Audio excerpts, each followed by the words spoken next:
para mailibing ako kasama ang katotohanan kahit saan man ako pumunta. Sinabi na agad sa akin ni Speaker Romualdez na kailangan ko makapag-deliver ng 2 billion pesos kada buwan para sa pagdi-deliver ng male-maletang pera patungo sa bahay ni Speaker.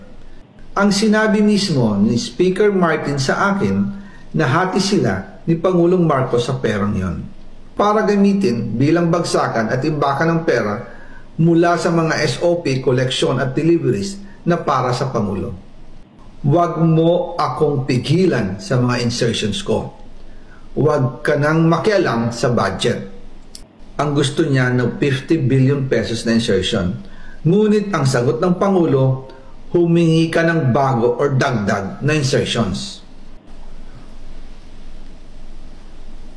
Magandang araw po sa inyong lahat. Bago ko ipagpatuloy ang aking paliwanag, nais ko munang magpasalamat sa inyo. Maraming salamat sa inyong bukas na isipan, sa inyong pasensya, at sa pagtanggap ninyo sa mga impormasyong aking ibinabahagi. Alam kong hindi madali ang mga paksang ito.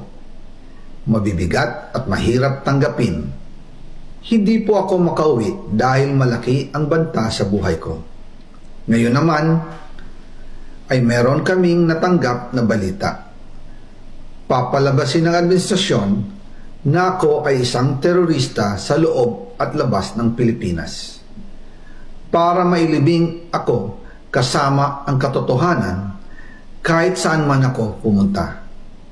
Pero mahalagang malaman ng taong bayan ang katotohanan. Muli, taos-puso akong nagpapasalamat sa inyong pakikinig. Una po sa lahat, sinasabi ng ICI at ni Henry Alcantara na 21 billion pesos daw ang napunta sa akin. Hindi po totoo yun.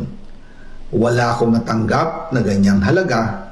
Ang totoo, mula 2022 hanggang 2025, ang kabuuang pera na dumaan sa akin para ibigay kay Pangulong Bongbong Marcos at kay dating Speaker Martin Romualdez ay umabot sa 56 billion pesos at hiwalay pa dyan ang 100 billion pesos insertion ng Pangulo sa 2025 budget. Pati na rin ang 97 billion pesos flood control insertion na inilagay sa NEP ng 2026 national budget. Balikan natin kung paano ito nagsimula. Noong 2022, kakaupo ko pa lang bilang chairman ng House Committee on Appropriations, sinabi na agad sa akin ni Speaker Romualdez na kailangan ko makapag-deliver ng 2 billion pesos kada buwan. Makalipas ang ilang araw, tumawag sa akin si Yusek Bernardo. Sabi niya, kailangan ng tulong ng Bulacan sa problema nila sa baha. Pinapunta niya sa opisina ko sa Kongreso si DPWH District Engineer Henry Alcantara.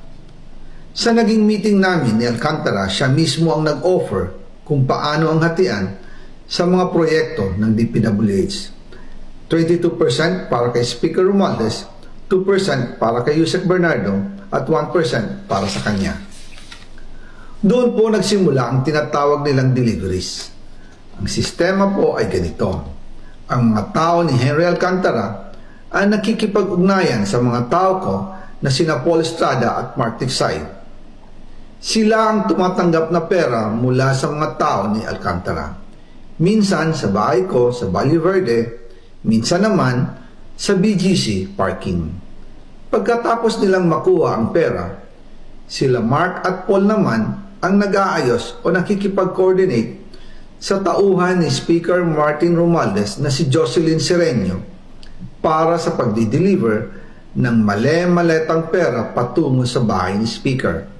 Una, sa North Forbes Park sa McKinley Drive at nang lumipat siya sa number 14 Nara Street, South Forbes Park. Gusto ko pong linawin, hindi ako nakikialam sa mismong proseso ng paghatid. Dumaan lang po sa akin ang pera na agad dinideliver kay Speaker Romualdez. Ako lang po ang nagko-confirm sa text kay Speaker kapag nadala na ang pera sa bahay niya. At lahat ng ito mula sa unang utos noong 2022 hanggang sa huling delivery noong 2025. Umabot sa mahigit 55 billion pesos plus ang naihatid sa bahay ni dating Speaker Martin Romualdez. Madalas hindi nabubuo ang hinihinging 2 billion pesos bawat buwan ni Speaker, kaya iyan ang final total. Ang sinabi mismo ni Speaker Martin sa akin na hati sila ni Pangulong Marcos sa perang yon. Ang listahan ng mga deliveries na ito, kung kailan, magkano, at saan dinala, ilalabas ko po kasabay ng video na ito. Noong November 2024, habang nasa proseso kami ng pagtatalakay ng budget, nakipag-meeting sa amin ni Speaker Martin si Yusek Jojo Cadiz. Sabi niya, masama raw ang loob ni Pangulong Marcos, wala raw siyang natatanggap na remittance. At dahil laging napapagalitan si Speaker Martin ng Pangulo mula September hanggang November, inutusan niya ako na mag-deliver ng 1 billion pesos para kay BBM. Ayon pa kay Yusek Jojo, nang ipaalam niya ito sa Pangulo, ang utos sa kanya ng Pangulo ay mag-ingat at siguraduhin si Yusek Jojo lang ang maghahatid. Ang instruction po sa akin ni dating Speaker Martin Romualdez ay dalhin sa number 30 Tamarind Street, South Forbes Park at ibigay kay Yusek Jojo Cadiz dahil ito raw ang drop-off point na malapit sa bahay ng Pangulo. Sinabi rin po sa akin ni Speaker Martin Romualdez na si PBBM ang nag-utos sa kanya na bilhin ang bahay sa number 30 Tamarind Street para gamitin bilang bagsakan at imbakan ng pera mula sa mga SOP, koleksyon at deliveries na para sa Pangulo.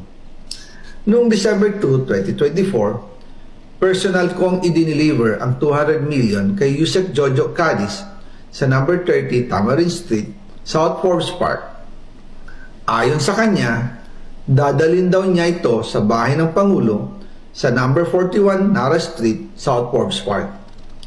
Kasunod nito, noong December 5, 2024, muli akong nag-deliver ng 800 million sa parehong address at Yusek Jojo Cadiz pa rin ang tumanggap. Sabi niya, iyon naman ay dadalhin sa bagong bahay ng Pangulo sa South Forbes Park. Sa kabuuan, 1 billion pesos ang personal kong naihatid. Ako mismo ang nagbigay ng pera, kasama ang aking driver at mga tauhan. At lahat ito ay base sa direktang utos ni Speaker Martin Romualdez. At dyan po nabuo ang kabuuang halagang 56 billion na ipinadala mula 2022 hanggang 2025. Pero kahit na na-deliver na ang 1 billion pesos para kay Pangulong Marcos at kahit na naisama na rin sa 2025 budget ang 100 billion pesos insertion sa pamamagitan ng BICAM Committee, ayon mismo sa utos ng Pangulo, nagagalit pa rin daw si BBM.